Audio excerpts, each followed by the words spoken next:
Garuda Express, an international courier service.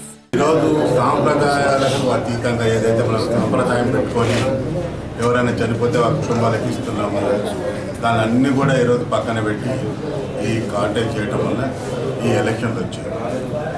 మరి ముఖ్యంగా చెప్పాలంటే శిల్పా సోదరుల గురించి చెప్పాలంటే నాకు ఎక్కువ మాట్లాడాలని కూడా లేదు వాళ్ళ గురించి.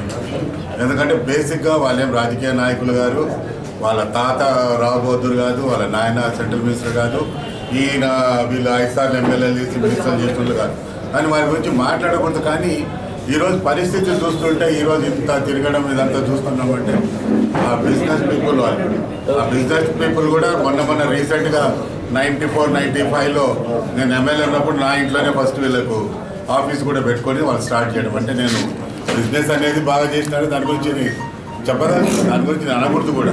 ఎవరు అదృష్టం వేరే వాళ్ళ క్యాపబిలిటీస్ బట్టి ఉంటుంది.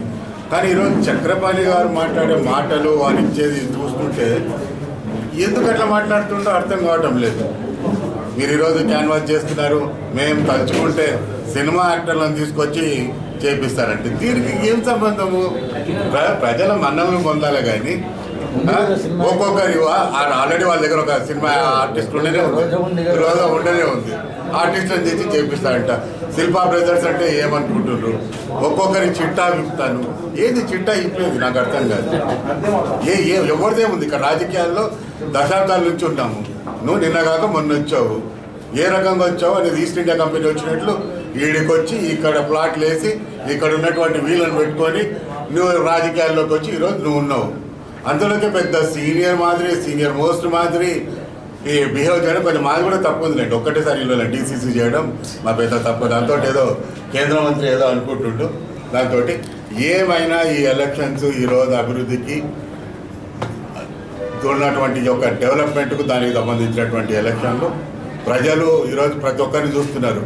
అంటే ఈరోజు వైసీపీ, రేపు తెలుగుదేశం, రేపు ఇంకో రోజు కాంగ్రెస్, ఈ రకంగా పార్టీలు ఏది చీరలు బట్టలు మార్చేటువంటి నాయకులకు తప్పకుండా బుద్ధి చెప్తారు. ఇంతకుముందు ఇంకో మాట నేను చెప్పాలి.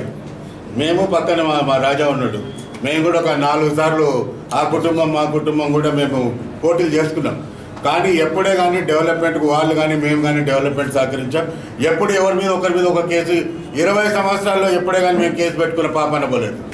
ఏ కేసే కానీ వీలైనంత వరకు అడ్జస్ట్ చేస్తూ రాజీలు చేసుకుంటూ పోయాం. కానీ ఈ మహానుభావుడు రాజకీయంలోకి వచ్చిన తర్వాత ఎక్కడ పడితే ఆడ ఎవరి మీద పడితే వాళ్ళు కేసులు పెట్టిస్తూ చేసుకోవడం అనేది ఇక వాళ్ళకే తెలిసింది తప్ప నిజంగా